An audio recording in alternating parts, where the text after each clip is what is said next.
आप देख रहे हैं MKA टीवी न्यूज। छोटी बड़ी खबरों के लिए हमारे चैनल को सब्सक्राइब करें और बेल आइकन को दबाएं। पीडीए समाज के बीच संपर्क, संवाद, सहायता के जरिए और अधिक सौहार्दपूर्ण संबंध विकसित करके स्वाभिमान और स्वमान की नई सामाजिक चेतना लाने के लिए अधिकारी साहब, प्रदेश के अध्यक्ष शकील और उनके सभी सहयोगी साथियों को, संगठन के पदाधिकारियों का बहुत बहुत धन्यवाद और आभार प्रकट करता हूं। समाजवादी पार्टी का बहुत महत्वपूर्ण संगठन है और संगठन में जो हमारी आपकी बातचीत हुई है, एक दूसरे ने जो सुझाव दिए और कुछ साथी लिख करके भी देके जाएंगे, हम समाजवादी पार्टी के लोग उन तमाम सुझावों को अमल करेंगे। उन सुझावों के लेकर के हम पार्टी के लोग उनको कार्यक्रम भी बनाने का काम करेंगे। मैं धन्यवाद देता हूं अपने संगठन के लोगों का कि जिन्होंने ये संकल्प लिया है कि अपनी वोटर लिस्ट को सुधारने का काम करेंगे। भारतीय जनता पार्टी की साजिश, षड्यंत्र और समय समय पर जो लगातार चुनाव में धांधली करते हैं, उस धांधली को रोकने के लिए, अपनी वोटर लिस्ट को ठीक करने के लिए हम लोग गांव में, गली में, मोहल्लों में जाकर के अपने साथियों के जिनके वोट छूट गए हैं उनके बनवाएंगे। और जो फर्जी वोट भारतीय जनता पार्टी ने बनवा रखे हैं, कोई बूथ ऐसा भारतीय जनता पार्टी का नहीं है जिसमें फर्जी वोट उन्होंने बनाए हों। उन वोटों पर भी आपत्ति करने का काम हम मिलकर के करेंगे। सोने का भाव 1 लाख से ऊपर चला गया है। सोने का भाव 1 लाख रुपए से ऊपर पहुंच गया 1 तोला। यह है भारतीय जनता पार्टी का सबका साथ सबका विकास। आप सोचिए, गरीब परिवार में अगर कोई शादी हो तो अपने परिवार की बेटी के लिए एक सामान भी खरीद करके गरीब परिवार का सदस्य नहीं दे सकता। उसके माँ बाप, पिता अगर कुछ देना चाहेंगे तब भी नहीं दे पाएंगे। और लगातार ये सरकार कह रही है कि हम विकसित भारत बनाएंगे। इनके विकसित भारत का सपना क्या है? आखिरकार हम विकसित भारत किसको बोलेंगे? क्या विकसित भारत यही है कि जहां पर गरीब अपनी बेटी की भी शादी नहीं कर पा रहा है, न करा पा रहा है? क्या विकसित भारत में यही महंगाई होगी, मुनाफा इतना ही लोग कमाएंगे? विकसित भारत में यही इतना ही भ्रष्टाचार होगा? आखिरकार भारतीय जनता पार्टी का विकसित भारत का सपना क्या है? यही सपना है क्या उनका? और फिर हम धन्यवाद देना चाहते हैं एक बहुत प्रतिष्ठित न्यूज चैनल का, जिन्होंने कम से कम सत्य को सामने लाने का प्रयास किया। जो लोग ये दावा करते थे कि कुंभ में 37 लोगों की जान गई है, अब तो वो आंकड़े आ गए हैं 82 के। और सरकार अभी भी छिपा रही होगी, अभी भी सच्चाई नहीं सामने आई है। और सरकार क्या कर रही थी? मुआवजा न देना पड़े इसलिए आंकड़े छिपाना, और वो लोग कुछ दावा न करें, मुआवजे की मांग न करें, उसके लिए घर घर जाकर के पैसे दिए गए। आखिरकार ये पैसे किसने दिए थे जो दिए जा रहे थे? आखिरकार कुंभ में जिन लोगों की मृत्यु हुई है, मृत्यु के बाद जो सरकार ने मुआवजा तय किया था, आखिरकार कैश कौन देने जा रहा था? ये कैश किसका था? और अगर वो नहीं दे पाए वहां पहुंच करके उस परिवार में, तो आखिर क्या वो नकदी वापस किसको मिल गई? जो लोग ऐसे पवित्र काम में झूठ बोल सकते हैं वो किसी भी आंकड़े में झूठ बोल सकते हैं। इसलिए जहां हमें वोटर लिस्ट के लिए सावधान रहना है, वहीं आने वाले समय में सेंसस भी होने जा रहा है। अब तो तारीख भी आ गई है। हम सब मिलकर के और सब लोगों को मिलकर के उसके लिए भी सावधान रहना पड़ेगा। पता नहीं कौन से आंकड़े सरकार दे दे, क्योंकि भारतीय जनता पार्टी के आंकड़ों पर किसी को भरोसा नहीं है। जो बुनियादी सवाल हैं, किसान की तरक्की, खुशहाली, उसकी आय दोगुनी होना, हर फसल की कीमत मिल जाना, किसान की जरूरत की चीजों को सस्ता उपलब्ध कराना, समय पर उपलब्ध कराना, सरकार का कोई ध्यान नहीं उस तरफ। बड़े पैमाने पर बेरोजगारी है, बड़े पैमाने पर। इन्होंने रोजगार और नौकरी के सर्टिफिकेट नहीं दिए हैं।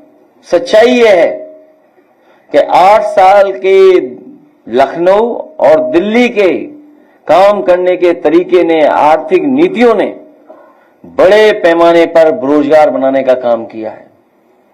पढ़े लिखे नौजवानों को बेरोजगार बना दिया।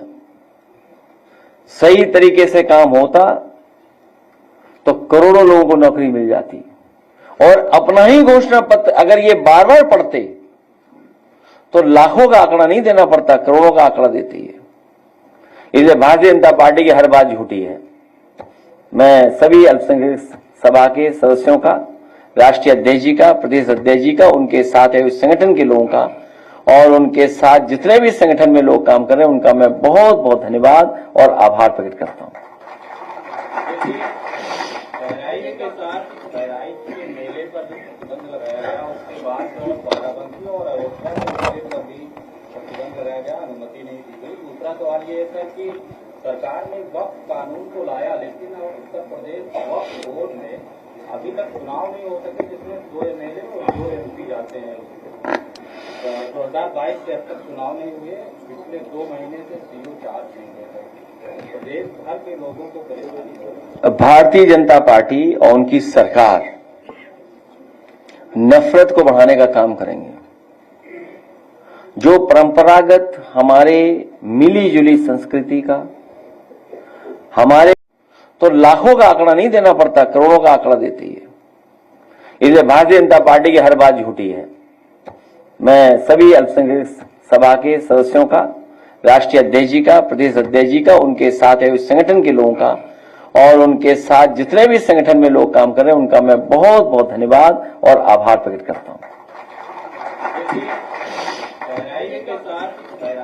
मेले पर प्रतिबंध लगाया गया, उसके बाद बाराबंकी और अयोध्या पर भी प्रतिबंध लगाया गया, अनुमति नहीं दी गई। दूसरा सवाल ये है कि सरकार ने वक्फ कानून को लाया, लेकिन उत्तर प्रदेश वक्फ बोर्ड में अभी तक चुनाव नहीं हो सके जिसमें 2 एमएलए और 2 एमपी जाते हैं। 2022 के अब तक चुनाव नहीं हुए, पिछले 2 महीने से सीओ चार्ज नहीं हुए। प्रदेश भर के लोगों को परेशानी। भारतीय जनता पार्टी और उनकी सरकार नफरत को बढ़ाने का काम करेंगे। जो परंपरागत हमारे मिली जुली संस्कृति का, हमारे जो आपसी मेल के स्थान या मेले, उनको जानबूझ करके रोकना चाहती है। कारोबार हमें जोड़ता है, मेला हमें जोड़ता है। एक कारोबार के खिलाफ लोग हैं, खुशियों के खिलाफ लोग हैं। मेले में क्या है? मिठाई खाने लोग जाते हैं, थोड़ा कारोबार करते हैं गरीब के लोग, झूला झूलते हैं। इन्हें क्या लेना देना झूला झूलने से? कोई मेला ऐसा नहीं होता जहां पर झूला न लगता हो, मिठाई न मेले में हो। और गरीब लोगों का मेला होता है, मिलने का स्थान होता है, कारोबार का स्थान होता है और हजारों साल से लगे हुए मेले जहां एकता का संदेश जाता है, मिलकर के रहते हैं लोग, जहां पर एक दूसरे के प्रति सम्मान बढ़ता है, एक दूसरे से जुड़ने का मौका मिलता है, उस हर चीज से भारतीय जनता पार्टी के खिलाफ है। इसीलिए मैंने सवाल पूछा कि जो 37 का आंकड़ा बता रहे थे अब 82 का आंकड़ा हो गया है।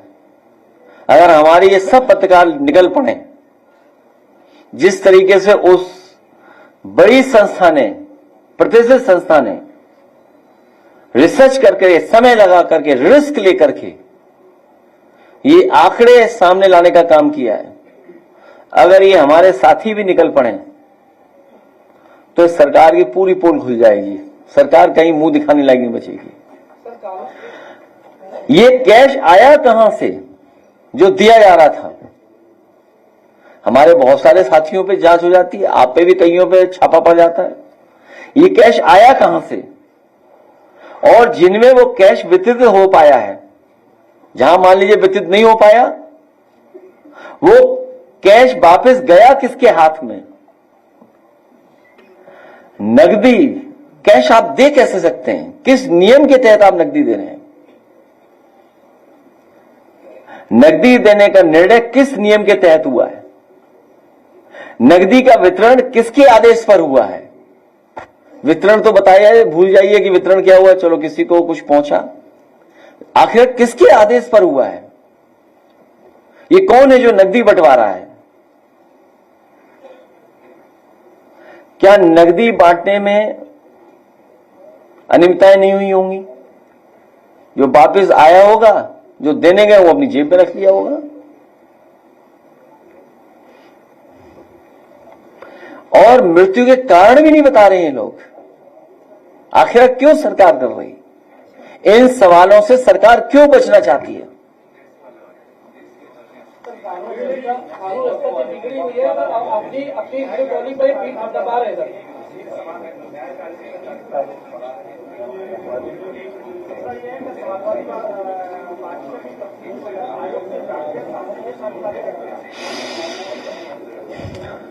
हम लोग पार्टी की तरफ से जो जानकारी मिलेगी उसको पत्र के माध्यम से भेज देंगे।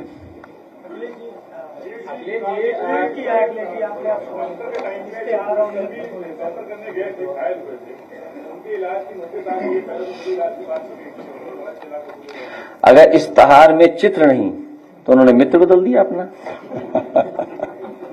अखिलेश जी, आपकी सरकार में 50 सहयुक्त जगह जगह हॉस्पिटल बनवाए गए थे, जो आज भी मतलब 4 साल होने जा रहे हैं, वो बंद पड़े हुए हैं। मतलब किसी भी तरीके से ना उसमें नियुक्तियां की जा रही हैं, ना मतलब जो मतलब वो इतनी शानदार बिल्डिंग बनी हुई है, लेकिन उसको बंदर तोड़ रहे हैं, मतलब टूट फूट हो रही है। किस विभाग के बारे में? वो शेर जो आपने पढ़ा था छलनी वाला, दोबारा पढ़ दो।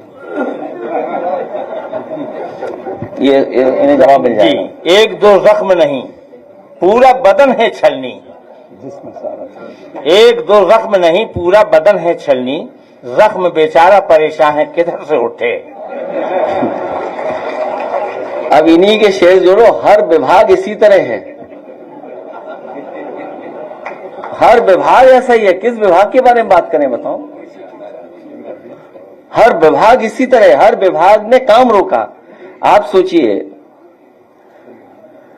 आज बिजली का संकट है, थोड़ा बहुत बारिश हो गई, उसकी वजह से सरकार बच गई, लेकिन सरकार अभी प्राइवेटाइजेशन कर रही है।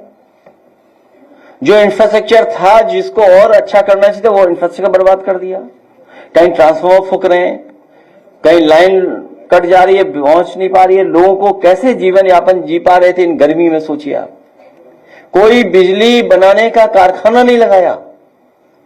और अब सुनने में आ रहा है कि ग्रामीण और शहरी क्षेत्र में महंगी बिजली मिलने वाली है। और कई बार मैंने कहा और फिर कहता हूं मैं आपको, जब तक बिजली सस्ती नहीं होगी तब तक कोई भी उद्योग कारोबार उत्तर प्रदेश में नया नहीं आएगा। क्योंकि जिस समय सस्ती बिजली उत्तर प्रदेश में उद्योग लगाने के लिए होगी, कारोबार लगाने के लिए होगी, उस समय वो कारोबारी उद्योगपति दूसरे प्रदेश के लोगों से कंपटीशन कर पाएगा। आप बताइए बिजली कहां पहुंचा दी, कितनी महंगी।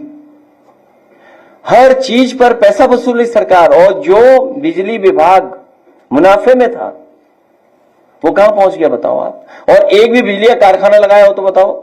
आप साथियों से पूछता हूं कि जो बिजली कारखाने का उद्घाटन किया था, क्या बीजेपी का लगवाया हुआ था क्या, या बीजेपी ने शुरू किया था? समाजवादियों का शुरू किया गया कारखाने था, उसका उद्घाटन हुआ, उसी की वजह से आज बिजली मिल रही है। स्वास्थ्य विभाग का तो हाल ही जाने क्या है। स्वास्थ्य विभाग में क्या हाल है, मेडिकल कॉलेजेस का क्या हाल है? सुनने में आया है कि मेडिकल कॉलेज में निर्देश दिए गए हैं, निर्देश कि कोई भी एमबीबीएस स्टूडेंट फेल न किया जाए। अब आप सोचिए इसके पीछे क्या होगा, क्योंकि बच्चे शिकायत ना करें। जो पढ़ने जा रहे हैं मेडिकल कॉलेज में, वो मेडिकल कॉलेज में कोई भी इंफ्रास्ट्रक्चर नहीं है, प्रोफेसर नहीं है, असिस्टेंट प्रोफेसर नहीं है। अभी नए बच्चे आने जा रहे हैं एमबीबीएस के, क्या इंफ्रास्ट्रक्चर तैयार है बताइए आप? तो कौन से विभाग के बारे में बात करें? और कई विभाग तो ऐसे हैं बस चल रहे हैं।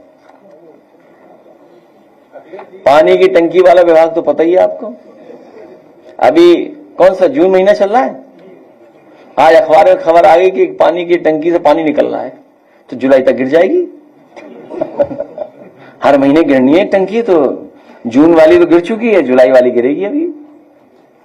सिंचाई विभाग में भी कई पद रद्द कर दिए गए। अब ये सरकार ही रद्द होगी, जनता रद्द कर देगी इसको।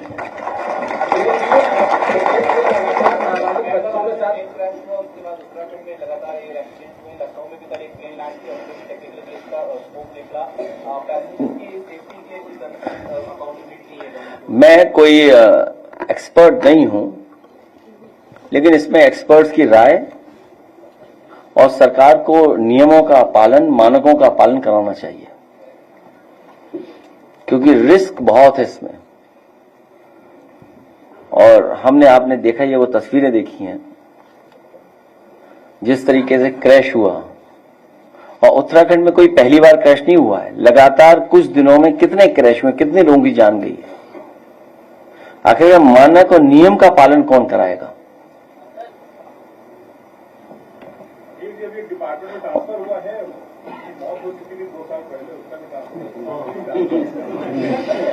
ये कोई नई चीज सरकार में नहीं है। कल कम से कम इतनी बड़ी पुलिस आई थी, ये तो पता लगता है कि लापता अधिकारी कहां हैं। उस पर भी चर्चा हो जाती। 2017 से पहले बिना पर्ची, बिना जातिवाद या क्षेत्रवाद के भर्ती नहीं हुआ करती। कोई भी सरकार नियम के बाहर भर्ती नहीं कर सकती है। कोई भी सरकार नियम और नियम के बाहर भर्ती नहीं कर सकती। ये आरोप इसलिए लगाते हैं कि अगर हम लोग संख्या पूछना चाहें कि इतनी भारी संख्या बता रहे हैं आप, इसमें पीडीए की गिनती क्या है, पीडीए की हकमारी कौन कर रहा है? इस भर्ती में पीडीए की हकमारी किसने की? पीडीए की आंकड़े बता दे सरकार, कोई सवाल न पूछे। इसलिए ये केवल इनका प्रोपेगेंडा है। भारतीय जनता पार्टी से अच्छा प्रोपेगेंडा कोई नहीं कर सकता। कम से कम ये तो बता देते कि उत्तराखंड में खजाना किसका लूटा गया। एक आईएएस लापता है बंटवारे को लेकर के, और सुना है कि किसी को इस्तीफा देना पड़ा था आपके विभाग के, किसी एक आपके ही विभाग के किसी सलाहकार को, क्या बोलेंगे उसको, क्या हिंदी में क्या बोलेंगे, हाँ एडवाइजर, सलाहकार को इस्तीफा देना पड़ा था। और सोचिए इस्तीफा कब देना पड़ा? जब मुख्यमंत्री कार्यालय के लोग जमीनों का काम कर रहे थे, जमीनों का मामला निकला। जो उनके मालिक थे, पार्टनर, कहां भागे हुए हैं बताएं आप, क्या नाम है उनका, सोचिए आप। तो ये बातें कौन याद दिलाएगा?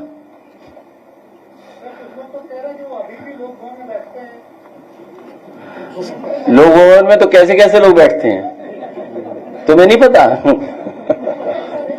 जिन पर मुकदमे थे वो तक बैठते हैं। इसीलिए लोक भवन में बैठे हुए लोगों को हटाना है। एक आरोप आपकी सरकार में लगता था कि आपकी सरकार में 4.5 मुख्यमंत्री है, इस सरकार में भी 5 मुख्यमंत्री दिख रहे हैं। ब्राह्मण का होगा तो एक साहब आ जाएंगे, ओबीसी का होगा तो एक साहब आ जाएंगे। इस तरह की क्या खामोश रहती है? देखिए सब मैं धन्यवाद देता हूं कि आप तो बोल रहे हो। एक का बोलना ही बहुत है। इनकी सरकार में कहां क्या हो रहा है आपको खुद पता है, कैसे क्या हो रहा है। Multi state cooperative society act जो है 2022 से लागू है। मैं किसी भी पक्ष के नेता का आज तक ध्यान नहीं सुना, वो लागू भी हो गया, काम चल रहा है, लेकिन किसी भी पक्ष के नेता का ध्यान। तो मैं इस पे स्टडी कर करके और अपने विधायकों से कहूंगा पूरी जानकारी कर करके, और आप भी ब्रीफ कर देना हमें कर दो। नहीं, ब्रीफ तो करना ही पड़ेगा ना कि क्या आपत्तियां हैं। और आपको बहुत मोटी बात बता दूं, हर इंस्टीट्यूशन को, जो इंस्टीट्यूशन इंडिपेंडेंट है, हर इंस्टीट्यूशन को ये कंट्रोल करना चाहते हैं, चाहे कोऑपरेटिव सोसाइटी का हो, चाहे कोई भी हो, हर एक का कंट्रोल भारतीय जनता पार्टी खुद चाहती है। उसी के तहत सब फैसले सरकार लेती है। जितने भी एक्ट में परिवर्तन आया है, नियमों में परिवर्तन आया है, कंट्रोल उनके हाथ में चला जाए, उसी के लिए परिवर्तन लेकर के आए। अखिलेश जी, आजमगढ़ में आपके जो विधायक है रमाकांत यादव जी की संपत्ति को प्रूफ कर लिया था। सारा तो फेडरल स्ट्रक्चर हो रहा है इस कानून का। पंचायत राज से खत्म हो रहा है अगर स्टडी करोगे सर, और राज्य सरकार को कोई राइट नहीं बचेगा इसके बाद। मैं आपसे सहमत हूं, और इसीलिए उन्होंने किसके हाथ में दे दिया है, और उनके हाथ में जाने से कई स्टेट के लीडर्स को भी कंट्रोल कर लेंगे, कई स्टेट के। तो जो कोऑपरेटिव था, जो गरीब लोग, किसान के और आम लोगों के लाभ के लिए, किसान के लाभ के लिए जो स्ट्रक्चर क्रिएटेड था, कोऑपरेटिव सोसाइटी बनी थी, उसको पूरा खत्म करना चाहते हैं, और पूरा कंट्रोल ले रख करके, कभी समय बढ़ाना, कभी नियम बढ़ाना, कभी समय कम कर देना।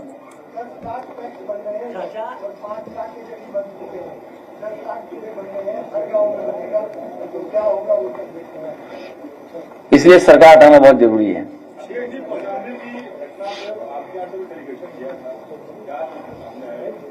न्याय मिलना चाहिए। सरकार और दोनों मुख्यमंत्री मिलकर के जातियों में झगड़ा करा रहे हैं, और खासकर पिछड़े लोगों के साथ भेदभाव हो रहा है, बेटी के साथ भेदभाव हुआ है।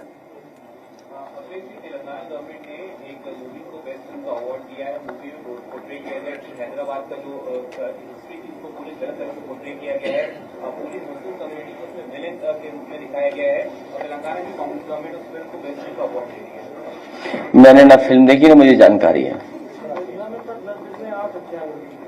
अखिलेश जी, फतेहपुर में आप समाजवादी पार्टी के नेता हैं सत्यप्रकाश यादव जी, उन पर मुकदमा दर्ज हुआ, उन्होंने फेसबुक पर कोई आपस पोस्ट लिखी है, के खिलाफ भी और एक कम्युनिटी के खिलाफ भी, उनको गिरफ्तार किया गया। आपको ऐसा नहीं लग रहा है कि सोशल मीडिया पर जो पॉलिटिकल पार्टीज हैं जो राज कर रही, यहाँ पर आप उनके बीच में कड़वाहट बढ़ रही है? क्या कर रहे हैं आप? कड़वाहट बढ़ रही है। लड्डू दो वहां पहुंचाने सरकार के पास। देखिए, सरकार के लोग कुछ भी कह सकते हैं, सरकार के लोग कुछ भी कह सकते हैं, हर आजादी है। यहां जितने लोग बैठे हैं मीडिया के बारे में जानते हैं, सोशल मीडिया में जो लोग बैठे हैं वो जानते हैं, और बीजेपी के लोग फंड कर रहे हैं। और दुख की बात तो ये है कि उसमें नकली लोग बैठे हुए हैं। अगर आप उनकी आईडी चेक करोगे तो कई नकली भारतीय जनता पार्टी ने पैसे से बैठाया हुआ होगा। क्या आपको इनको गाली देनी है, इनको गाली देनी है, और जाति के हिसाब से किसका क्या नुकसान हो सकता है, धर्म के आधार पर किसका कैसे कहा जाए, ये सरकार पैसा देके काम करवा रही है। और अगर कोई सच बोल दे, अगर उनके खिलाफ कोई बोल दे तो उस पर एफआईआर दर्ज हो जाएगी। एक बहुत गरीब नौजवान, यहां पर आया था प्रतापगढ़ का, दिल्ली की मुख्यमंत्री ने कुछ कहा था हमारे बारे में, उसको सहन नहीं हुआ, उसने टिप्पणी कर दी, कुछ उसने भी लिख दिया। तो बताइए वहां के पुलिस कप्तान, सीओ, एसओ सब जेल भेजने में तैयार। हमारे जितने अल्पसंख्यक के साथी बैठे इनके खिलाफ न जाने क्या क्या लिखा जाता है, बीजेपी लिखवाती है, ये सब जानते होंगे जहां बैठे लोग हैं, बीजेपी लिखवाती है। और अगर ये लोग कुछ लिख दें, जवाब दे दें, तो एसओ साहब आ जाएंगे एकदम पकड़ने। तो अगर सत्यप्रकाश यादव या जो भी, मैं जानता नहीं हूं किसने लिखा है, क्या लिखा है, अगर क्या लिखा है पढ़ दो तो हम और आगे बात बढ़ा दें, क्या लिखा है पढ़ दो तो हम बात आगे बढ़ा दें, या व्हाट्सएप पे भेज दो ना, हम पढ़ लेंगे। तो क्या हो गया, मुकदमा हो गया तो क्या, हम और आप बात ही कर सकते हैं, उसमें क्या है, प्रेस पे थोड़ी मुकदमा है, और तुम पे तो कभी नहीं मुकदमा होगा। अरे तुम पे मुकदमा हो जाएगा तो छोड़ दो, भूल जाओ, ये पढ़ें या गाएं, इन पे मुकदमा नहीं हो सकता। अरे बताओ ना क्या लिखा है, हम तो जान गए ना, प्रेस में इतनी बात हो रही है तो। अच्छा, हमारी जाति के साथ कितना वो लिखते हैं बताओ, हमारे लोगों से लिखवाते हैं। एक फर्जी आदमी है दूसरे स्टेट में, हमारी तस्वीर कैसे बनाता है आप बताओ, हम दिखवाएं, वो बीजेपी का है, एफआईआर लिखा दो मुख्यमंत्री पे। एक काम करो, उसका पेज जरा खोलना है, हरियाणा वाले का खोलिए पेज जरा, अगर उस पर एक कार्रवाई हो जाए तो बता दो हमें, दिखाइए जरा, उसको भी फेमस कर दें। हैं? नहीं, पैसा कौन दे रहा है, नकदी कौन दे रहा है? तो ये गरीब कार्यकर्ता भावना में आके कुछ कह देता है, लिख देता है, तो जेल भेज दो कैसे पुलिस से। अभी लो, तो टेक्नोलॉजी है, वो तो आप भी जानो क्या क्या बनाता है वो फोटो हमारी, बताइए, सब जानते हैं लोग। और पैसा कौन देता है? दिल्ली का एक मंत्री है, वो पैसा देता है इतना। अब इन्हें कितना गुस्सा आता है पूछो इन लोगों से, क्या करें बताइए, गुस्सा है तो क्या करें? नहीं, बिल्कुल नहीं एफआईआर कराएंगे, बहुत हम लोग शरीफ लोग हैं, कुछ नहीं करेंगे। केवल लड्डू खिलाएंगे बस, नहीं लड्डू खिलवाएंगे। अब वो पता नहीं मुझे, नहीं आप सोचिए ना, पैसे देके ये बहुत सारे लोग हैं, आप लोग खुद जानते हो एजेंसी वाले लोगों को, भाई एजेंसी वालों को कितना पैसा दिया रहा है। अब कंपनी का नाम मत बुलवाओ मुझसे, मैं हालांकि एक अखबार ने जो स्टिंग ऑपरेशन किया था, आप बताइए किसी पर कार्रवाई हुई क्या? हमारे खिलाफ प्रचार कराने के लिए, वो जो एक खिलाफ प्रचार कराते हैं हमारे लिए, हाँ, तो सोचिए कितने लाख रुपए, कितने, और नाइजीरिया से अकाउंट ऑपरेट हो रहा था, और कौन पैसा दे रहा था? बीजेपी वाले पैसा दे रहे थे। अरे मुख्यमंत्री जहां पैसा देगा क्या कर लोगे आप? उनकी ऑफिस पैसा दी क्या कर लोगे आप? जो काम अगर उनकी देख रेख में हो तो क्या कोई कुछ कर लेगा। इसीलिए ये सब बैठे हुए सजा हटाने के लिए, ऐसा हटेगी बीजेपी इस बार, पता नहीं लगे बीजेपी कहां चली गई। आया नहीं अभी तक पेज उसका, छोड़िए मत दिखाइए पेज, वो सब जानते हैं। इसलिए प्रेस के लोगों का बहुत धन्यवाद। वो आजमगढ़ में रमाकांत यादव जी की संपत्ति को छूट किया गया है, और पूरे पूर्वांचल में इस बात की चर्चा है कि लगातार जो सरकार है, जो प्रशासन, वो पीडीए के विधायकों पर इस तरह कार्रवाई। जाहिद बेग, इरफान सोलंकी, मोहम्मद आजम खान साहब, प्रजापति, रमाकांत यादव, और कितने नाम बताऊं मैं? देखिए क्या बनाया मेरा, बताइए बताइए, ये बताइए, आप बताइए, आप इस पर कोई एफआईआर नहीं होगी। इससे खराब तो नहीं लिखा होगा ना सत्यप्रकाश ने? सेव तो आपने कर ही लिया है। क्या चीज? आगे के लिए सेव तो कर ही लिया इसे। नहीं ऐसा कुछ नहीं, सब हम भुलक्कड़ लोग हैं, सब भूल जाते हैं। एक नहीं, नया ने क्या क्या बनाता है सोचिए आप, और ये बीजेपी वाले करवा रहे हैं, सोचिए आप।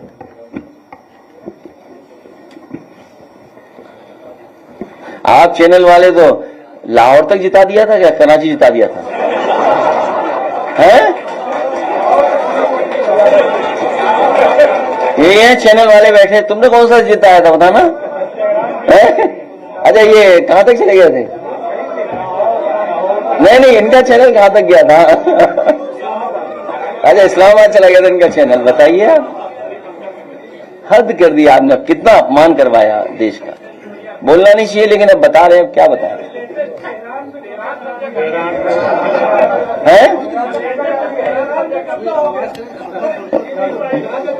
इन्हीं का चैनल था? कैसे चैनल हो, बताओ यार। ये देश के साथ खिलवाड़ न करें चैनल वाले लोग। हालांकि हमारे दुश्मन नहीं है, बन जाएंगे चैनल वाले। भाई हमारा सहयोग करो सगा बनाने में। सर, उत्तर प्रदेश से जो मजदूर गए हैं इस्राइल मजदूरी करने, सरकार ने भेजा, उनके सुरक्षा के लिए क्या मांग है? वॉर बंद होना चाहिए, वॉर बंद होना चाहिए। वॉर कहीं भी, हम वॉर के पक्ष में नहीं है।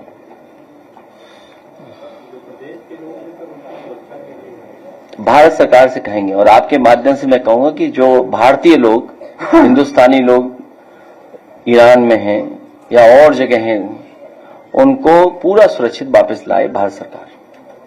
अखिलेश जी, नाबालिग बच्ची के साथ लगातार रेप की घटनाएं सामने आ रही हैं, जिसमें लखनऊ में भी मेट्रो के नीचे जो बच्ची के साथ रेप हुआ, कानपुर है और कौशाम्बी भी है, लखनऊ, हापुड़, बस्ती, तमाम ऐसी जगह हैं जहां नाबालिग बच्ची के साथ रेप किया जा रहा है। मतलब इसमें क्या कहें? पुलिस अपना काम नहीं कर रही है।